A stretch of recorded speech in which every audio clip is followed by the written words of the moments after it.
What is going on YouTube? This is MotoSarge signing in, and today I'm just testing out the GoPro Hero 4 on the bars, but I wanted to kind of bring a video of what kind of mod should I do next. Kind of up in the air, really can't make up my dang mind, so maybe y'all can help me out. Let's roll the intro and get on with today's video. Hard work, banging on the doors in the morning. Hard work, work up, and let's go to work. Hard work, work. All right, welcome back. Thanks for tuning in to another video. If you are new to the channel, I bring you along with me as I merge my passions for photography and motorcycles. So if you like anything photography or motorcycle related and you have not yet subscribed to the channel, go ahead and click that subscribe button below. And we're at it, don't forget to ring that bell icon to receive email alerts when I upload some new content. Yes, I think it's a dilemma we all come in contact with when we ride a Harley Davidson. Now, some other brands too out there, a lot of people like to throw mods on, but I just think with Harley, there's just an endless supply of modifications you could do to these things to make them your own. And you know, maybe I'm due to do like a walk around video, because the last walk around video I did on this thing was about a year ago. And although it's been subtle changes over this last year, this bike is evolving into something that every time I throw a leg over it, I get more and more excited.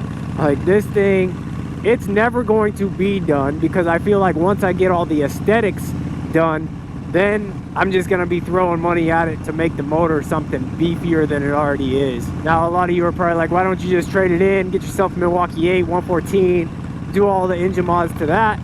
I have like sentimental value in this thing now, and I'm kind of to the point of no return, because I bought this Dyna, I want to say it was like 14 or 15 off the showroom floor, maybe a little less, but over the last like 3 years I've thrown so much money into this. I know I'm not going to get that money back if I sell it or trade it in. Of course, definitely not if I trade it in, but if I sell it, I'm going to lose my tail end. So I really want to just, you know, continue to mod this thing out. I have fun riding it, but that leads me into like, what is the next mod to do?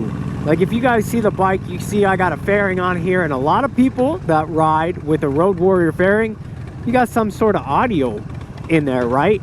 And I do have the Cardo Packtalk Bold in both my Simpson and my Ruroc, so really like having audio isn't necessary, but I just think it's cool. So I'm really looking at two different companies, Plex Audio, of course, and Two Wheel Audio. Now they're out of California, which I'm originally from California, so it's kind of, you know, easier for me to throw my money their direction. But between Plex and Two Wheel Audio, if you guys are running either or, let me know in the comments why you went with that and how you like it. So if you're running Plex, let me know. If you're running Two Wheel Audio, let me know in the comments, because I'd love to hear, you know, your guys' feedback before I invest in some audio equipment. Now, of course, I still got to get Household 6 on board. I've been kind of, you know, slowly putting in some hints along the way on wanting to do something big to the bike. I give myself, you know, one big item a year, and with this year coming to an end, I think it's time to plan for the big item of 2021, because in 2020 it was my Whiplash Gambler seat. In 2021 I think we might do some audio, and of course, you know, some other smaller modifications throughout the year. Now, both of the companies, like Plex Audio, I do like that they have marine grade speakers, because I don't like the fact of, you know, being uneasy if I get captured out in the rain. I want to be able to still, you know, listen to my music if I'm investing in it, and it's not much more to get the marine grade speakers. Now, Two Wheel Audio, all of theirs are marine grade anyways, but Two Wheel is a little bit more expensive, right? If I'm comparing both, Plex Audio and Two Wheel, I say Two Wheel's about maybe $100 to $200 more, but that's because I'd be looking at going into having 4 speakers in the fairing instead of just 2 like Plex Audio. And I think that's why I really like the idea of going with Two Wheel Audio, because they have your 2 main speakers, and then you have 2 additional tweeters that you could get inside of the fairing. Now, as far as mounting hardware and stuff like that goes, Plex Audio is nice because it's more versatile, meaning you could take it from bike to bike and fairing to fairing, right? Between the mounting bracket that goes, I believe it just mounts directly under your triple tree. Two Wheel Audio kind of has me sold, because I ride the Road Warrior fairing, don't intend on changing out this fairing on this bike ever, and it mounts directly to the fairing. So when I take the fairing off, the audio comes with it. and it has a quick disconnect that you could have right down there behind your tachometer. So come those days you kind of want to ride naked, you could do so, and you don't have to worry about taking the audio equipment off with it separately. It just comes with the fairing. And I think that's a great, you know, idea that they had. Of course, they change out the screws to metal screws because you're putting, you know, another piece to the fairing, so you have to run their aftermarket screws in there. Now Plex, being, you know, you have to do something with the risers and the brackets, I'm not too sure how high that would sit. I don't want it to be, you know, visible through my windshield when I'm riding. I want it to be hidden, tucked down in there. So let me know again, guys, in the comments. I'm kind of on the fence. Normally when it comes to mods, I don't really, you know, reach out and ask. I just do my research and then roll the dice and let it fly, and then bring you guys like a first impression video, an install video, a review video. It just, I like doing mods because not only is it fun to do mods on my bike, but it gives me content for the channel. And I've been doing a lot of test ride videos, so it's about time I show the Dyna some love on the channel and let her know that she's not going nowhere. But yeah, that's kind of on the fence. Haven't really done too much research between the two, you know, based off of overall wattage, how much, you know, they're pushing out, because it's a little different. Because with Plex, like I said, you just got the 2 speakers. With 2 audio, the one I'm looking at is the 4 channel, so it has 4 speakers. So of course it's going to be a little bit different. As far as the appearance and everything between the two, I do like how Plex is just very basic. Black with the red dot light, not too much going on. Audio is a little bit, you know, more flashy than I would like, because they have like this, I think it's the remote at the top, and then the speaker grates, I think you could change those colors, but they also have lighting that goes on in their speakers too. So I don't know, and I haven't looked up to see if you could turn that lighting on and off. That might, you know, be something to look into. Maybe I should have probably done some research before doing this video, guys. Normally when I'm doing something like this, I do kind of read up a little bit, but this one's raw. I really haven't done too much research between the two. I've reached out to them, and I will say the one thing that I will say Tua Audio has an up on is their response.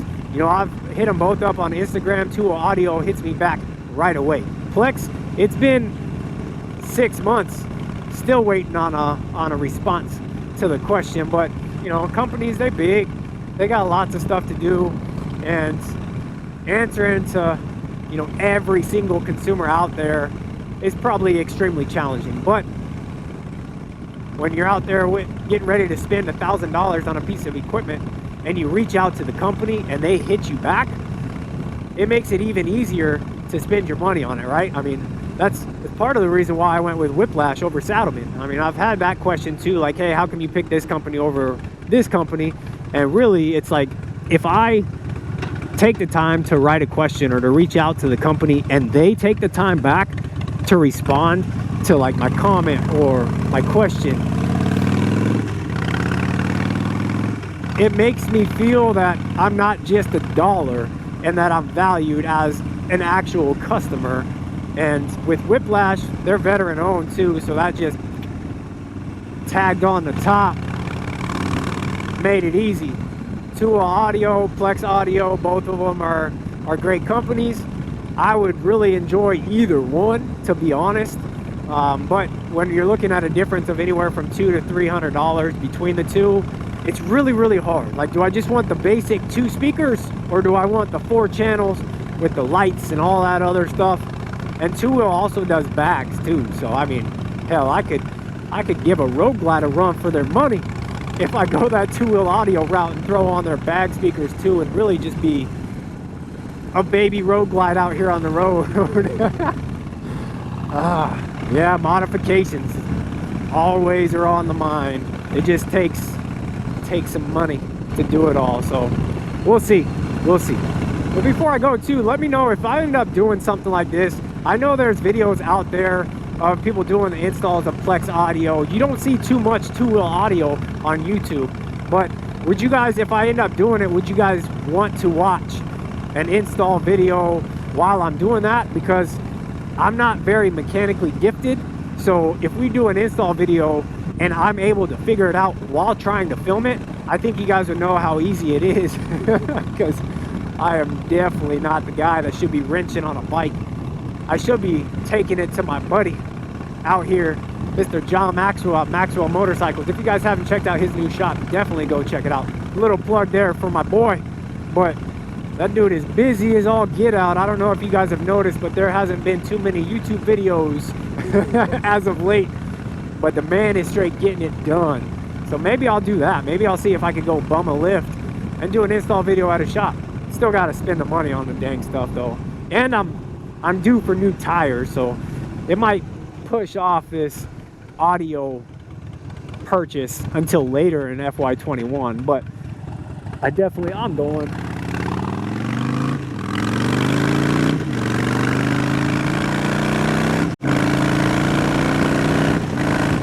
Well, a little taste of freedom right there. All right, back to responsible living. But yeah, I'm due for a set of tires, and these white walls are not cheap, guys. I mean, priced them out with Maxwell, and I'm gonna get them mounted and installed there at his shop.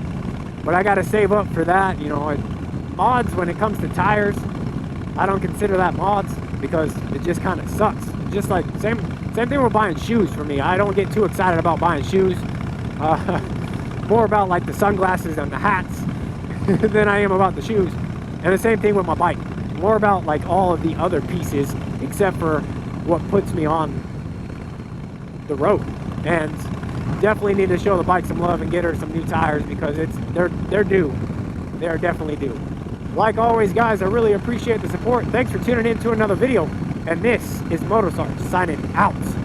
What bug definitely just lost its life on my windshield? Thank goodness for Memphis shades. Alright, I'm out. Hard work, I do it for play. Hard work, I earn my pay. Hard work, we're on the go.